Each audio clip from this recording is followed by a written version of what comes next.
Hindi medium की topper student को अगर आप इंग्लिश मीडियम में भेजोगे तो उसका भेजा खराब हो जाएगा। हुआ कुछ ऐसा कि मैं अपने गांव की सिंपल सादी सी लड़की हिंदी मीडियम में पढ़ती थी। मेरे स्कूल का नाम था सरस्वती शिशु मंदिर। जैसा उसका नाम है वैसे ही वहाँ पे पढ़ाई होती थी, pure Hindi medium, pure Gurukul style में। हम अपने टीचर को भी बुलाते थे आचार्य जी।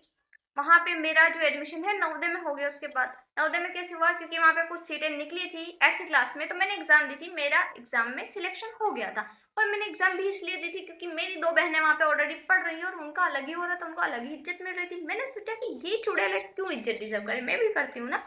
तो मैंने एग्जाम दिया और भगवान की दया से मैं पास भी हो गया। अब मैं पास वहाँ हो गई तो हम गए वहाँ पे एडमिशन करवाने के लिए। मेरे पापा वहाँ पे डॉक्यूमेंट जमा करवा रहे हैं, मैं साइड में चेयर पे बैठी हूँ, मेरे साइड में एक आंटी बैठी है क्योंकि वहाँ पे और बच्चों का सिलेक्शन भी हुआ था, वो भी अपने पेरेंट्स के साथ आए थे। तो वहाँ पे जो ऑलरेडी मेरे क्लास के बच्चे पढ़ रहे थे उनको बड़ा एक्साइटमेंट हुआ कि भैया नई लड़की आई है, नई लड़की आई है, पूछते हैं कौन है। तो दो लड़कियां मेरे पास आई और मेरे से पूछने लगी तुम लेटर एंट्री से हो। मेरे दिमाग में घुसा नहीं वो क्या बोली, मेरा कुछ पल्ले नहीं पड़ा। उन्होंने दोबारा पूछा तो मैं दोबारा सिर्फ उनको देखे जा रही हूँ, जवाब नहीं दे रही हूँ। उन्होंने सोचा होगा कि भैया कितनी घमंडी लड़की है, एक सवाल का जवाब नहीं दे रही। उनको क्या पता उसके ऊपर वाला माला ही खाली है। भाई साहब उन्होंने तीसरी बार फिर पूछा, फिर मेरे साइड वाली आंटी ने जवाब दे दिया कि हाँ बेटा ये लेट एंट्री से है, क्योंकि उन्होंने शायद इमेजिन कर लिया होगा कि ये लड़की डम है या फिर गूंगी है।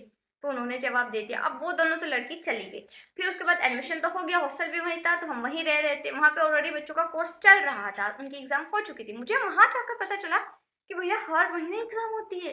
मैंने साल में 3 ही एग्जाम दी थी, त्रैमासिक, अर्धवार्षिक और वार्षिक, 3 ही होती थी हमारे स्कूल में। यहाँ हर महीने दे रहे हैं और मैं एडजस्ट नहीं कर पा रही हूँ। और उन्होंने बोला कि 15 दिन के अंदर तुम्हारा पेपर है। भैया एक तो मैं प्रोसेस ही नहीं कर पा रही थी कि यहाँ पे चल क्या रहा है, क्योंकि वहाँ जो सर पढ़ा रहे थे वो मेरे भेजे में घुस नहीं रहा था कुछ भी। फिर मैंने जैसे तैसे सोचा कि भैया तू टॉपर है, टॉपर तो पास तो हो ही जाएगी। भैया मैं टॉपर हूँ, कुछ नहीं हुआ तो पास ही हो जाऊंगी, ज्यादा नंबर आए ना आए तो पास तो हो ही जाऊंगी। यही सोच के मैंने अपने आप को सांत्वना दे दी। लेकिन जैसे ही एग्जाम का दिन आया, मेरा पेपर था साइंस का। और साइंस का हमारे विज्ञान का ही पेपर होता था और खाली विज्ञान का होता था, उसमें भी हम पर्यावरण की चीजें लिखते थे। यहाँ पे साइंस का पेपर था, उसमें भी 3 पोर्शन दिए गए थे, 3 कॉपियां दी गई थी हमको छोटी छोटी, जिसके अंदर हमको केमिस्ट्री, बायो और फिजिक्स लिखने थे। और भाई साहब पेपर में क्या था वो तो बात की बात, उसमें मेरे को क्या दिक्कत आई वो तो बात की बात है। मेरे को कॉपी का फ्रंट पेज ही फिल नहीं हो रहा था। उस फ्रंट पेज के अंदर लिखना था सब्जेक्ट का नाम अलग अलग, बायो, केमिस्ट्री, फिजिक्स, क्योंकि अलग अलग टीचर चेक करेंगे, तो अलग अलग नाम लिखना था। मुझे उनकी स्पेलिंग ही नहीं आती, तो मैं कॉपी में क्या खाक लिखूंगी।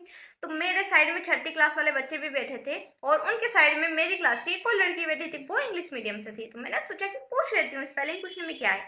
तो मैंने अपने 6ठी क्लास वाली साइड वाली लड़की को पूछा, बोला कि दीदी को बोल कि मेरे को केमिस्ट्री, बायो और फिजिक्स की स्पेलिंग बता दे। वो बच्ची जैसे ही उसको पूछने गई, वहां पे मैडम ने देख लिया।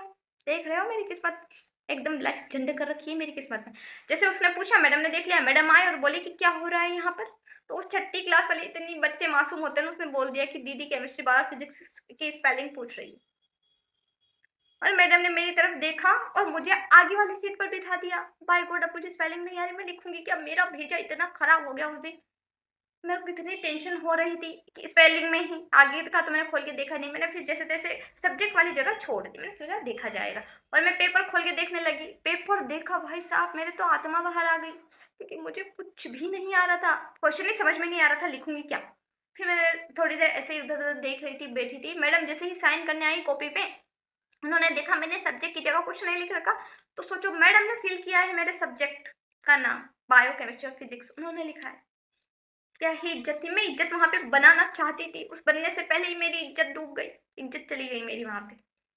फिर मैंने जैसे तैसे पेपर 3 घंटे का था, सॉरी हाँ 3 घंटे का ही था, कंप्लीट किया और कॉपी जमा करवा दी। अब आई रिजल्ट की बारी। अब रिजल्ट में क्या हुआ वो तो तुम लोगों को पता चल ही गया, लेकिन उसके बाद भी मेरी किस्मत ने जैसा मेरा साथ कांड करती है ना भाई गोट, आगे क्या हुआ ये अगले पार्ट में बताऊंगी, ठीक है, तो सब्सक्राइब कर लेना।